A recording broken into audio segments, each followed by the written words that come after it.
자, 우리 이제 확률통계 마지막 단원 통계적 추정이라는 것을 공부해 보도록 하겠습니다.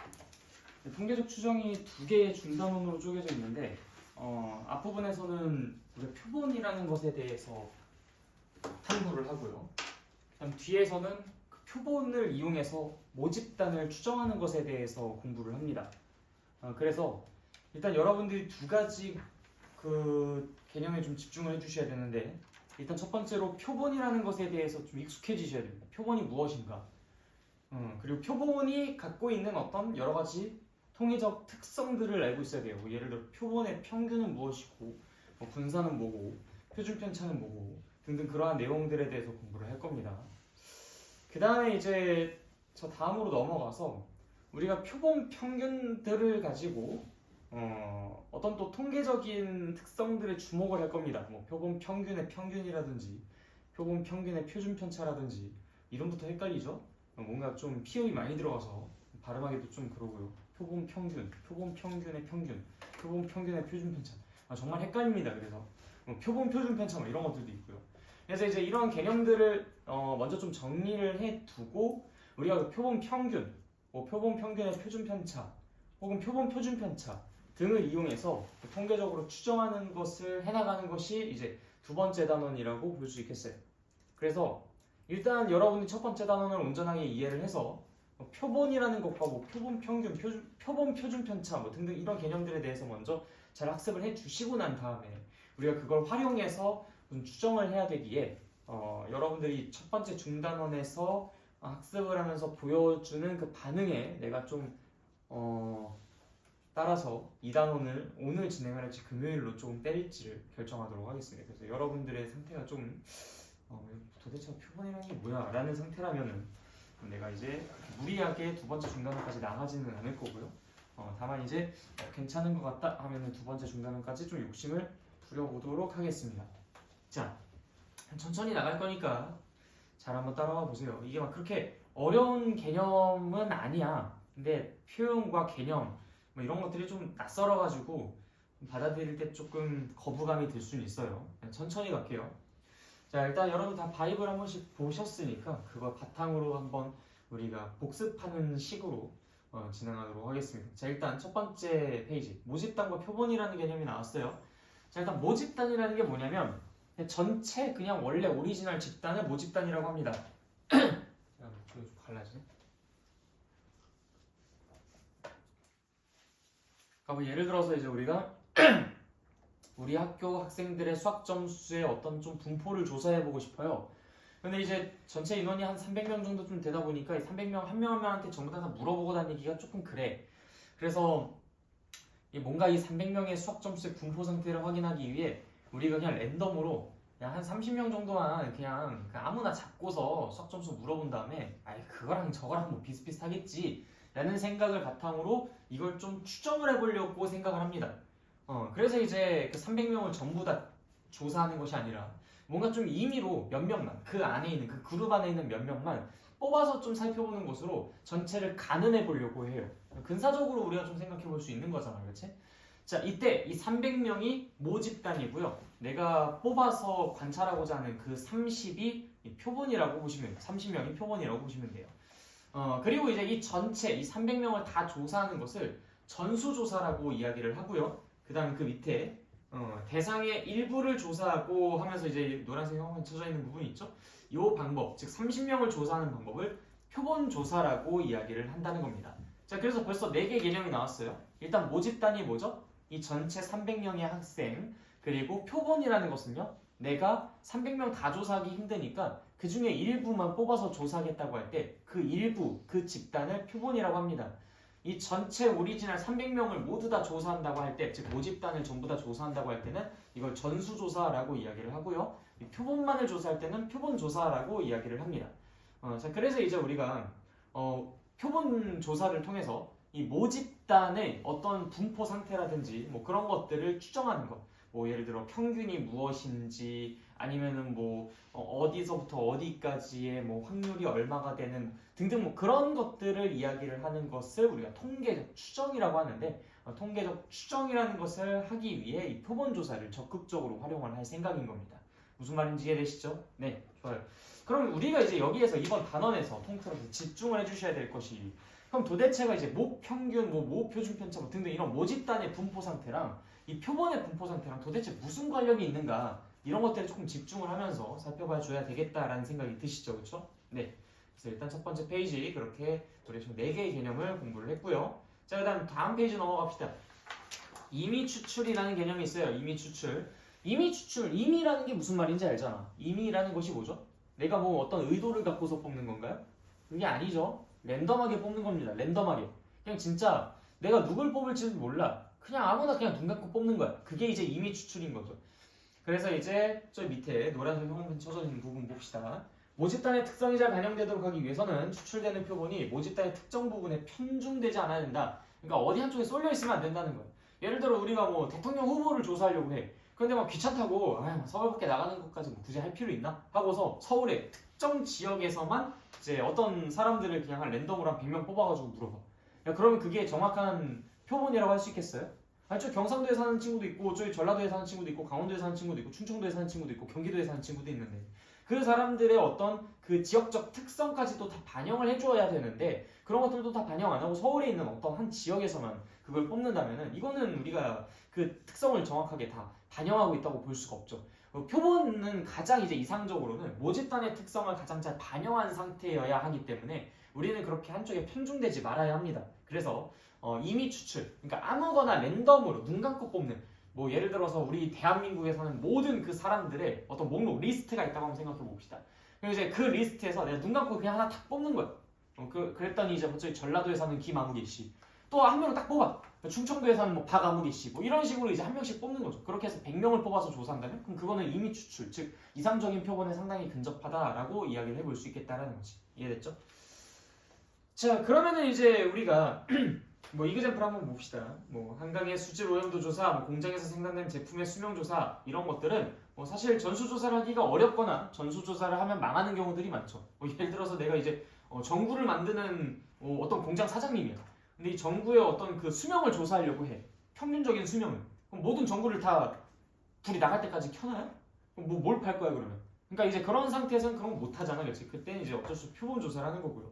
한강의 수질 오염도 조사를 한다고 해서 한강물을 전부 다 갖다 퍼놔가지고 그거 가지고 조사를 할 수는 없잖아요. 현실적으로 불가능하죠. 그런 경우에는 우리가 표본 조사를 적극적으로 사용을 할 필요가 있다. 뭐 대통령 조사 같은 것도 마찬가지잖아. 여론 조사할 때 뭐 전화로 전 국민한테 다 돌립니까? 그건 아니죠, 그렇죠? 그래서 이제 그런 경우 일부만 딱 뽑아가지고 전화를 해서 이제 물어보죠. 그런 것들이 이제 대표적인 표본 조사라고 할 수가 있겠다. 자, 그래서 바이블 포인트로 한번 다시 정리를 해보도록 할게요. 옆에 있는 이미지까지 같이 보면서. 자, 일단 전수조사.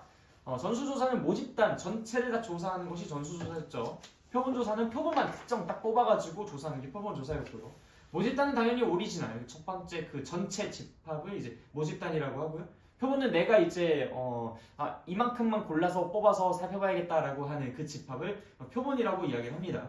임의 추출은 내가 랜덤하게 어느 곳에 편중되지 않고 그냥 진짜 랜덤하게 보는 것을 임의 추출이라고 이야기를 하죠. 그래서 이제 옆에 그림도 같이 보시면은 이 전체 집단을 모집단, 그리고 내가 이제 그 중에서 일부를 뽑는 것을 표본. 그때 이제 우리가 추출이라는 단어를 써요. 그리고 이제 그렇게 추출한 표본을 가지고 모 집단을 추정을 할 겁니다. 저 추정이라는 것은 두 번째 중단원에서 할 내용이에요. 우리가 첫 번째 중단원에서는 표본이라는 것이 무엇인가에만 집중한다라고 이야기를 했었죠. 자, 다음으로 넘어가도록 하겠습니다. 다음 페이지. 자, 모집단에서 표본을 추출할 때 한 번 추출한 원소를 다시 되돌려 놓고 다음 원소를 추출하는 방법을 복원 추출이라고 한다. 뭐 이거는 우리가 이미 이산화탄소 분포 공부했었을 때죠. 아니다. 확률 공부했을 때 처음 나왔다. 확률 공부했었을 때 그 조건부 확률 공부하면서 처음으로 얘기를 했었어. 제비뽑기 이야기하면서 뽑은 것을 다시 돌려놓는다. 그럼 복원 추출이었고요. 뽑은 것을 돌려놓지 않는다. 그럼 비복원 추출이었죠. 일반적으로는 당연히 비복원 추출이 이게 뭔가 좀 이렇게 영향을 계속 받을 거야. 그치? 다음 어떤 그 사건에 있어서 영향을 계속 받기 때문에 이 친구는 뭔가 좀 임의 추출이라고 보기가 좀 어려울 테지만, 이게 만약에 크기가 정말 막 모집단에 막 명수가 엄청나게 많아, 막 개수가 정말 많아, 그러면은 복원을 하나 비복원을 하나 그게 그렇게 크게 차이를 불러일으키지는 못하겠지, 그치? 그렇기 때문에 이제 그런 것도 우리가 사실 비복원이라고 하더라도 정말 이제 모집단의 크기가 큰 경우에는 복원이라고 해도 괜찮다라고 근사적으로 인정을 합니다.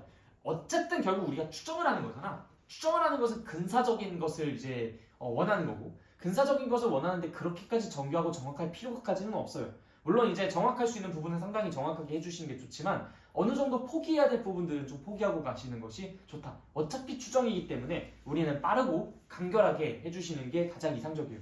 정확하게 할 것 같으면 모집단을 조사를 하지 뭐하러 표본을 조사합니까? 그렇죠?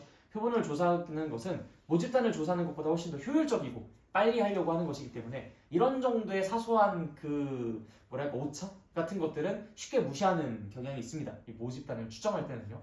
그래서 원래는 복원 추출을 하는 경우에는 그냥 이 자체가 이제 임의 추출일 것이고 비복원 추출하는 경우에는 이제 그 자체가 약간 조금 영향을 주고받는 종속적인 관계이기 때문에 요거는 조금 추출하는 방법으로 부적합하다라고 생각할 수 있겠지만 그래도 우리가 비복원 추출도 충분히 모집단의 크기가 크다면 그럼 그땐 그것도 복원 추출이랑 그렇게 차이가 크게 나겠느냐 라는 의미로 우리가 그것도 이제 복원 추출처럼 임의 추출이라고 생각을 할 수 있겠다라고 하겠다는 겁니다.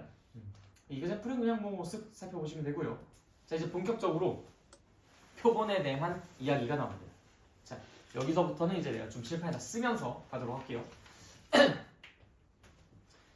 이게 전체 집단이에요.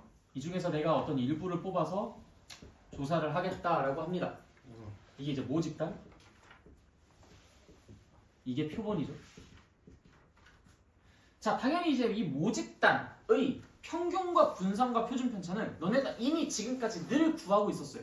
너네가 지금까지 계속 해왔었던 게 이 전체 집단의 평균, 분산, 표준 편차 이런 걸 구하는 거였어. 생각해봐, 우리 이상확률 분포랑 연속확률 분포 했었을 때 전체를 다뤄서 뭐 평균 구하고 표준 편차 구하고 그러지 않았습니까? 그쵸? 그걸 우리가 기호로 뭐라고 썼죠? 모집단의 평균. 그걸 이제 우리가 모평균이라고 부를 거예요. 모평균. 이걸 이제 기호를 뭐라고 씁니까? M이라고 쓰죠. M이라고 쓰잖아. 자, 모 분산. 뭐가 왜 이렇게 생겼어?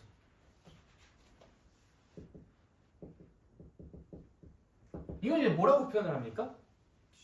시그마 제곱이라고 표현하죠. 그러니까 너네가 지금까지 계속 해왔었던 거야. 그 다음 모 표준 편차. 이건 시그마라고 표현을 했습니다. 이거는 이제 우리가 지금까지 해왔었던 거야. 그냥 다시 한번 쓴 것뿐이야. 자, 우리가 지금부터 할 것은 뭐냐면 이 표본이라는 것의 평균과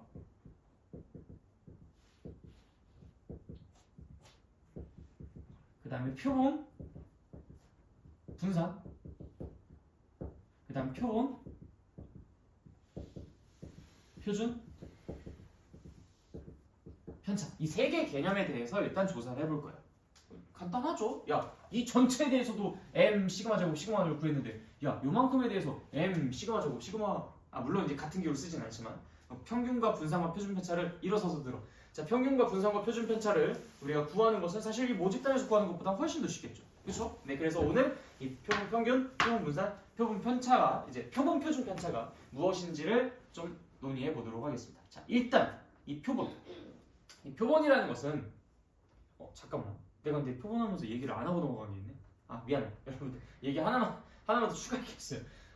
표본의 크기에 대해서 내가 얘기를 안 하고 왔다. 근데 내가 못 봤지? 그냥 어딘가 나왔을 텐데. 뭐야, 책에도 안 나왔잖아. 이씨. 자, 그래. 지금 이 타이밍에 얘기를 할게요. 뭔가 지금 하나 빼먹은 게 있는데 이 얘기하다 보면 여기서 중요하게 다뤄져야 되는 게 이제 표본의 크기라는 개념인데 내가 이제 모집단이 뭐 약간 예를 들어서 전체 인원수가 300명이라고 했잖아. 근데 이 중에서 30명을 뽑아가지고 내가 그걸 조사하겠다. 그 30이라는 것이 이 표본의 자료의 개수잖아. 이 표본 안에 들어갈 그 자료의 개수. 이걸 우리가 정확한 용어로 표본의 크기라고 이야기를 합니다. 보통 이제 그걸 N이라고 이야기를 하고요. 그래서 표본의 크기를 N이라고 하겠다라고 한다면은 우리가 N명을 뽑겠다. N개를 추출하겠다. 이런 의미라고 받아들여 주시면 되겠습니다. 자, 그래서 우리가 일단 이 모집단은 뭐 전체 뭐 몇 개인지는 모르겠으나 이 표본은 이제 N개를 뽑았어요. N개. 그 N개를 뽑았다면은 당연히 여기에 이제 N명이 들어있겠죠. 우리 아까 뭐 300명, N명 뭐 이런 그 예시를 계속 사용해 보도록 합시다. 자, N명이 있는데 이 표본이 어떻게 뽑히든 결국 이제 여기에서 평균을 구하는 방법은 이 전체의 표본에 들어간 표본에 속해 있는 그 뭐 학생들의 점수라면 점수라든지 아니면 뭐 아까 정구 조사하는 건 정구의 수명이라든지 뭐 등등 그러한 것들의 자료들을 몽땅 다 더하고 그것을 어떻게 하면 되겠어요? 30으로 나누면 되겠지. 표본의 크기가 30이었으니까. 그쵸? 그럼 만약 표본의 크기가 n이라고 한다면 어떻게 하면 되겠어? 여기에 속해 있을 그 n개 자료를 몽땅 다 더하고 그것을 몇으로 나눠주면 돼? n으로 나눠주면 되겠지. 그치? 자, 그런데 그게 뭐가 선택될지는 몰라. 그래서 우리가 n분의 이 모집단에 들어간 애들은 우리가 하나하나 전부 다 x라고 부르니까 그것을 좀 차용해서 여기에다가 우리가 다음과 같이 쓴다. 크기가 n이었으니까 x1, x2 이 자료 하나하나를 뜻해요. x3 더하기 점점점 더하기 x 이제 n번째 자료 n개까지 더하는 거니까 여기 안에 x1부터 xn까지 총 n개 자료가 들어있어서 x1부터 xn까지 그 n개 자료를 몽땅 다 더한 것을 n으로 나누는 것으로서 우리가 이 표본의 평균을 구할 수 있어요. 아, 당연한 얘기인 거지, 그치? 이거 우리가 늘 해왔었던 행동이잖아. 이해됐어요?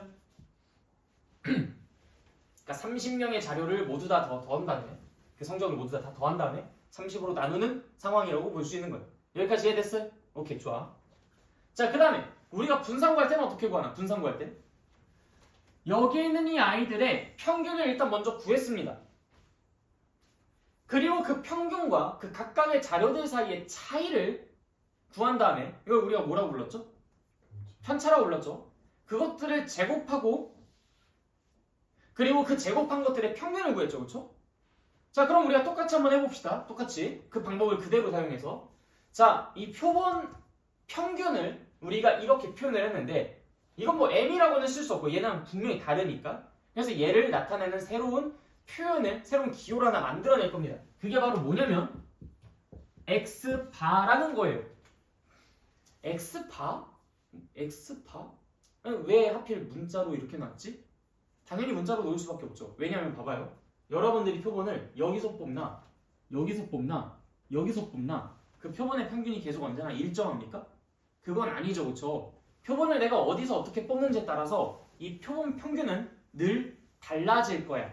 그럼 걔를 우리가 하나의 변수 취급을 해줘도 되지 않겠어요? 그렇죠? 사실 그 이유보다는 이 표본 평균을 이용해서 우리가 뭔가의 분포를 더 추가 조사를 할 것이기 때문에 그래서 저걸 x라는 것으로 표현하는 것이긴 해. 근데 이제 아직 그 스토리를 잘 모르니까 그냥 이 표본 평균이 하나하나가 다 변수 취급을 받으니까 하나하나가 변수니까 어떻게 표본을 뽑는지에 따라서 얘네가 다 달라지니까 그냥 x로 설정했다. 이렇게 그냥 기억해 두셔도 괜찮겠습니다. 그래서 이거를 우리가 뭐라고 부르냐면 x바라고 부를 거예요. 그럼 표본 분산은 우리가 다음과 같이 나타내면 되겠네. x1 빼기 x바라는 것의 제곱 이게 편차의 제곱이죠.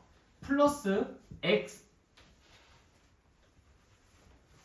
x2 빼기 x바의 제곱 플러스 점점점 플러스 xn 빼기 x바의 제곱. 자, 이것을 뭐로 나눠주면 됩니까?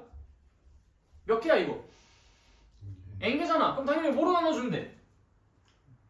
뭐로 나눠주면 돼? 대답해 빨리. 아, 빨리 말해.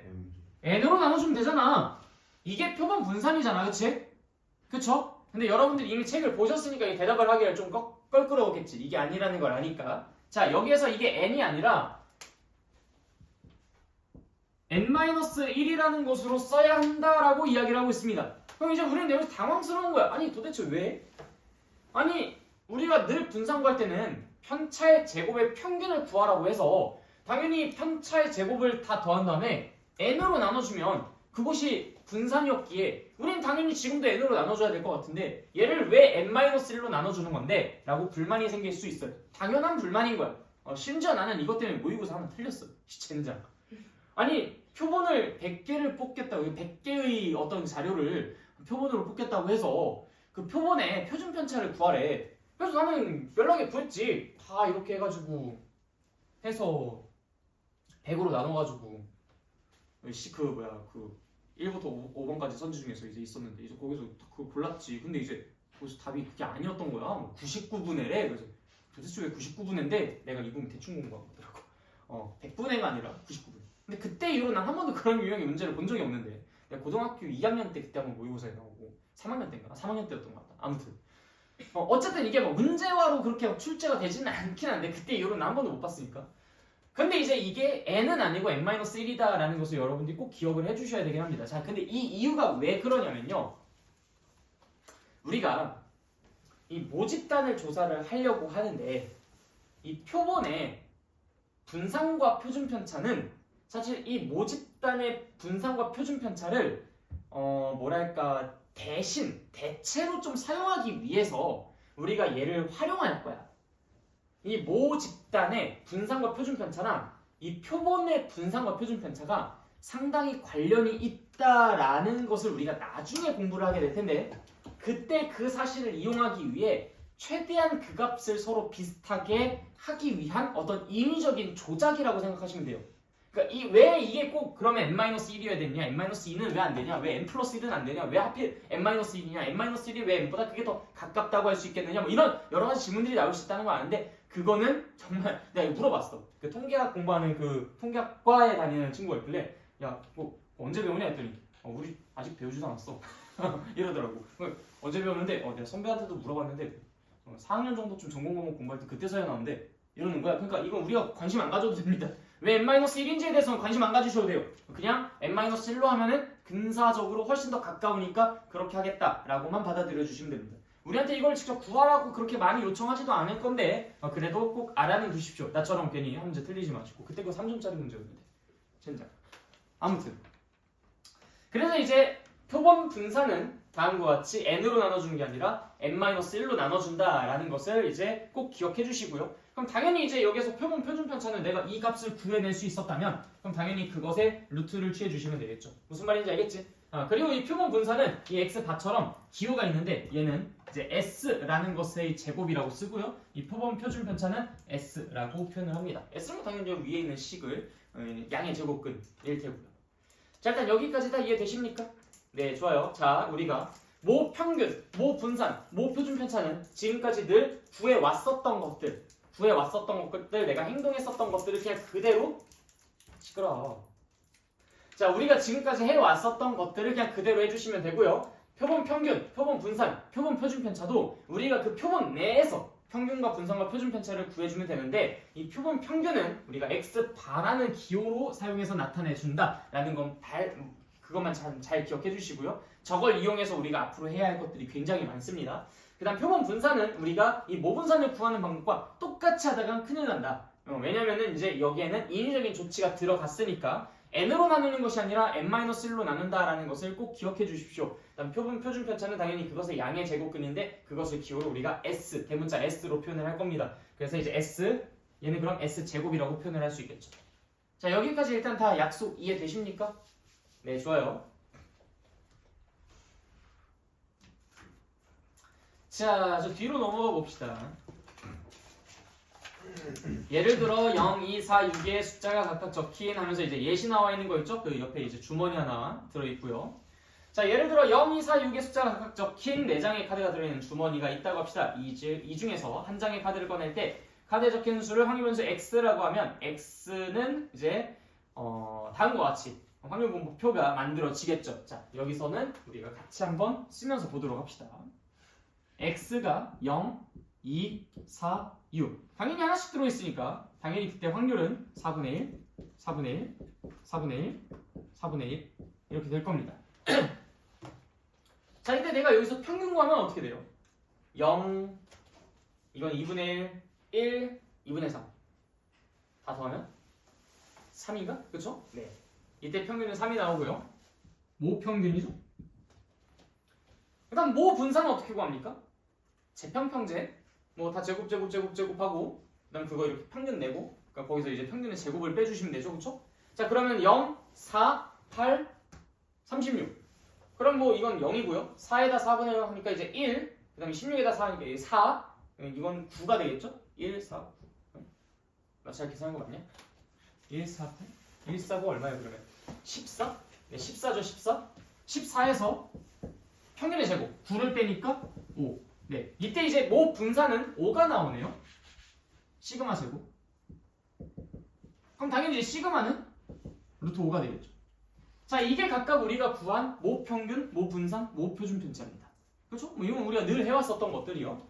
자, 이때 크기가 2인 표본을 우리가 추출해서 그때 그 표본의 평균, 그 표본의 분산, 그 표본의 표준 편차를 한번 구해보도록 합시다. 자, 일단 내가 크기가 2인 표본을 뽑았어요. 자, 어떻게 뽑을까? 예를 들어서 뿅! 2, 4. 2, 4를 뽑았어요. 자, 이때 표본의 평균 뭡니까? 2랑 4 평균 구하면 되잖아.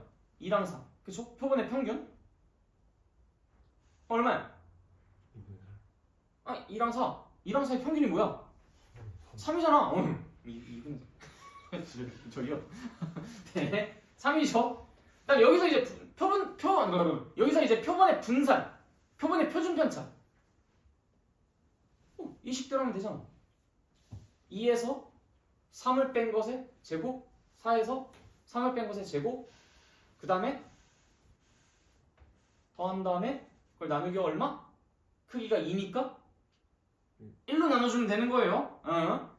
만약에 내가 여기서 슉 뽑았는데 2, 6 이렇게 뽑았어. 그러면 그때 표본의 평균은 4가 되는 거고요. 역시 분산과 표준 편차도 똑같이 편차에 제곱한 다음에 2로 나눠주는 것이 아니라 1로 나눠줘서 구해주시면 되는 거겠죠, 그렇죠? 네, 자, 우리 지금부터는 표본 분산과 표본 표준 편차에 대해서는 이제 관심을 잠깐 끕시다. 표본 평균들만 가지고 한번 이야기를 해보도록 할게요. 자, 내가 여기서 표본의 크기가 2인 그러한 표본들을 뽑았을 때 지금 보시다시피 평균은 내가 어떤 표본을 뽑는지에 따라서 제가 다 달라요.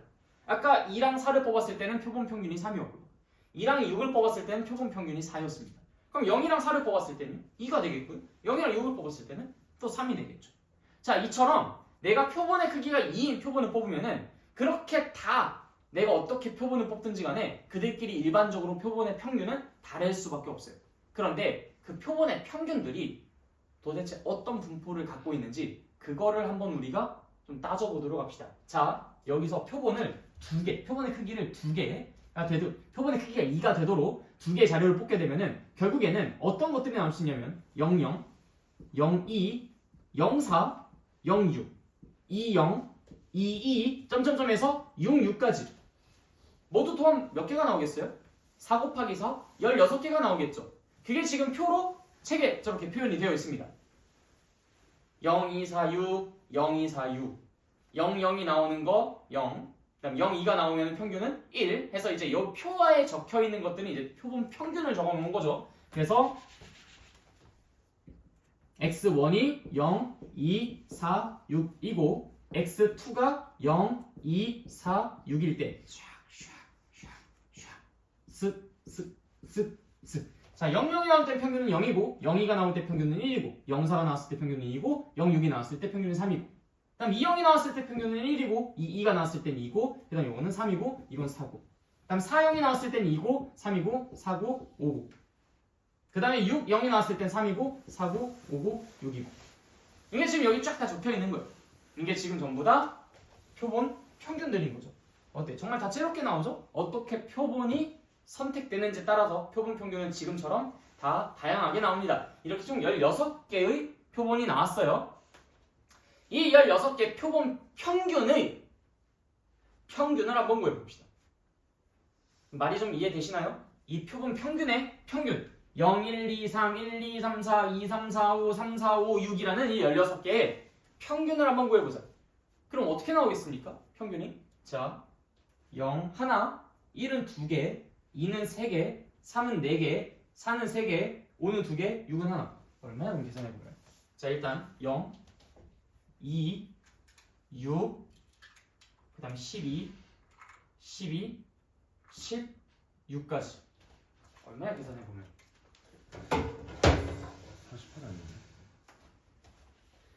36에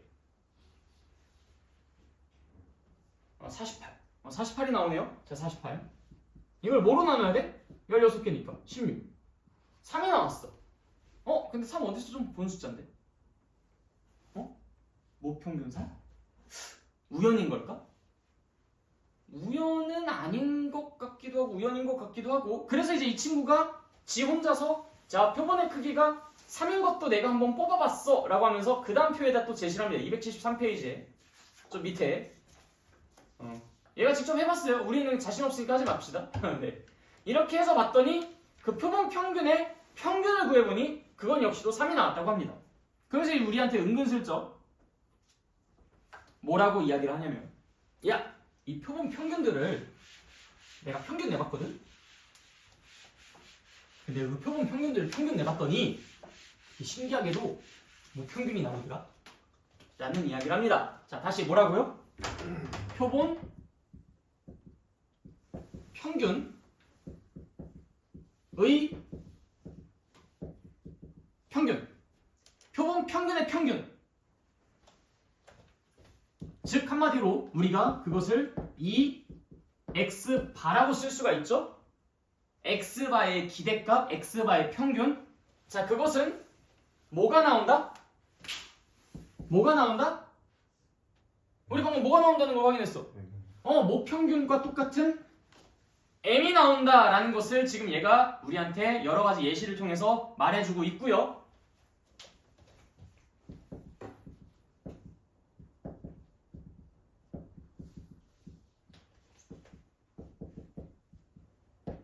자, 표본 평균의 분산. 그때 우리가 이걸 뭐라고 쓸 수 있을까?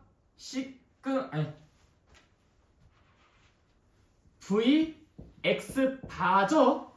자, 얘는 지금 뭐가 나온다고 우리한테 슬쩍 이야기하고 있습니까? n분의 시그마 제곱이요. 여기서 n은 당연히 뭐겠어? 표본의 크기. 정확한 용어는 표본의 크기. 내가 추출한 자료의 개수. 알겠죠? 자, 그 다음에 표본 평균의 표준 편차는 당연히 저것에다가 루트를 씌우는 것일 테니까 표본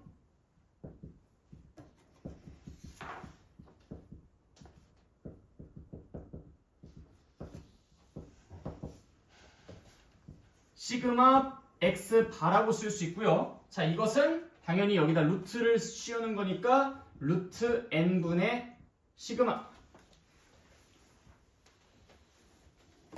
라고 쓸 수가 있다라고 이야기하고 있습니다. 근데 이제 우리는 여기에서 근데 이건 좀 선 넘네. 증명을 한 게 아니라 지금 이런 식으로 뭐 대충 그냥 한 2개 정도쯤 예시 들어가지고 그냥 그렇다고 주장하면 이거 되나? 라고 생각이 들죠? 네. 근데 내가 여러분들한테 그때 그런 얘기를 한 적이 있었어. 통계는요, 여러분들이 그냥 겉핥기식으로 공부를 하는 경향이 매우 짙게 나타나는다답니다. 그래서 이거는 증명 대상에 놓지 않습니다. 그냥 표본 평균의 평균을 구해보면 그것은 모평균이다. 표본 평균의 분산을 구해보면 그것은 모분산의 표본의 크기를 나누는 것이다.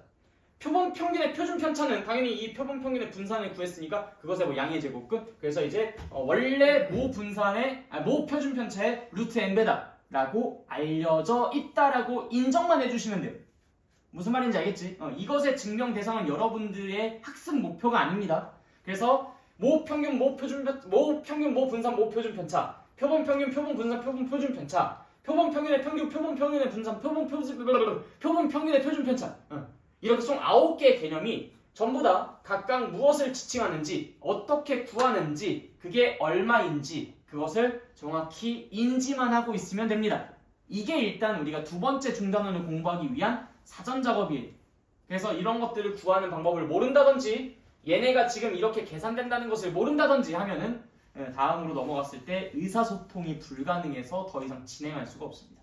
알겠죠? 그래서 여러분들이 일단 여기까지는 확실하게 다들 이해를 해두고 계셔야 돼요. 이건 증명 대상 아닙니다. 그냥 외워두십시오. 이건 그냥 이렇게 알려져 있다라고 합니다. 알겠죠?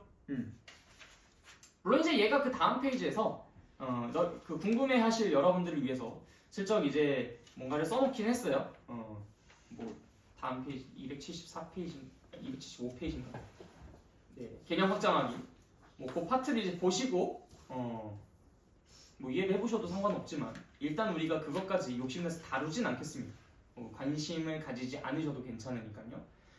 자, 일단 요 내용까지는 다 이해되셨죠? 네, 좋아요. 자, 그리고 여기서 한 가지 이야기만 더 할게요.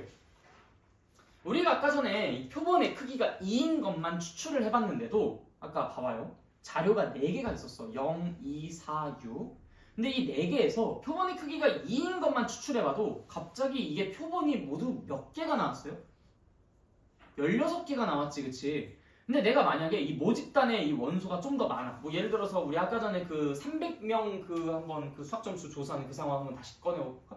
자, 300명이 있어요. 근데 여기서 내가 30명을 추출해서 표본을 만든다고 합시다. 그럼 그때 서로 다른 표본들은 모두 몇 개가 생길까요?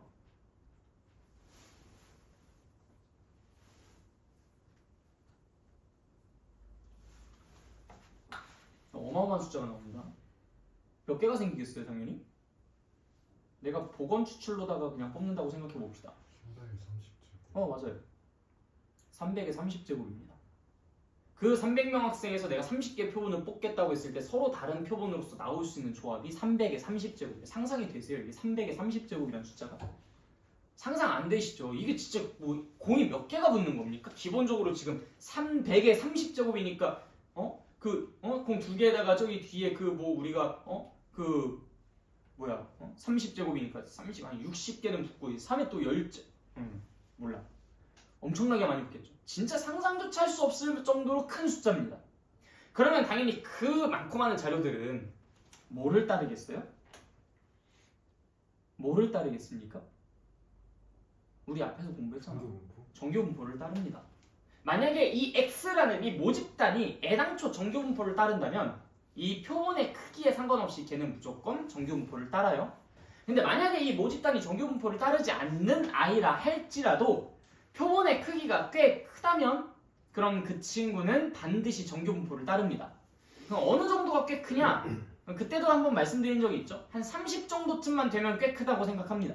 한 30 정도쯤만 되면. 그래서 그냥 여러분들에게 보통 이제 이 표본 평균에 대해서 물어볼 때는 이렇게 2개, 3개 정도쯤 표본만 뽑고서 이제 물어보는 경우는 당연히 그렇게 이제 정상적으로 이야기를 해야 되겠지만 대강 이제 여러분들이 앞으로 마주할 그런 문제들에서는 표본이 좀 꽤 크기가 크거나 아니면 X라는 것 자체가 애초에 정교분포를 따른다라고 제시가 되어 있을 겁니다. 그러면은 이 표본 평균은 정교분포를 따르겠구나 라고 생각해 주셔도 일반적으로 그렇게 생각해 주셔도 큰 문제는 없어요. 근데 어쨌든 좀 정교하게는 X, 이 모집단이 이 X가 정교분포를 따를 때는 X바 역시도 당연히 정교분포를 따를 것이고 표본의 크기랑 상관없이 그 다음에 이 모집단이 만약 정교분포를 따르지 않는다 하더라도 이 표본의 크기가 생각보다 좀 크다면 한 30 정도쯤보다 더 많이 나온다면 그럼 그때 그 표본 평균의 분포 상태는 정교분포를 따른다. 왜 그러느냐? 그냥 그렇게 알려져 있다. 수가 그냥 그만큼 크니까 개수가 그만큼 많으니까 당연히 그렇겠지.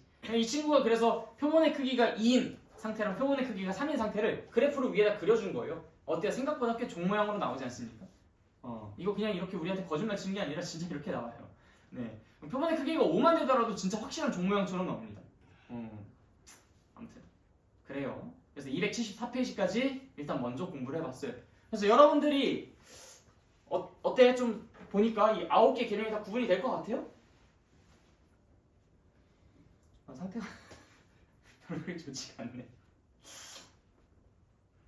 네, 그럼 일단 강의는 여기서 잠깐 일시 정지하도록 하고요. 조금 이따가 더 하든 아니면은 뭐 이거 문제를 좀 풀어보고 난 다음에 결정을 해보든 하도록 하겠습니다. 어차피 뒤에 남은 거는 딱 진짜 하나의 개념밖에 없어서 사실상 그거 하는데 별로 걸리진 않아요. 그래서 오늘 할지 금요일 할지 좀 고민했었던 부분이니까 그건 이제 이따가 한번 여러분들 문제 좀 쉬운 것들 풀어보고 난 다음에 차차 결정해보도록 하겠습니다.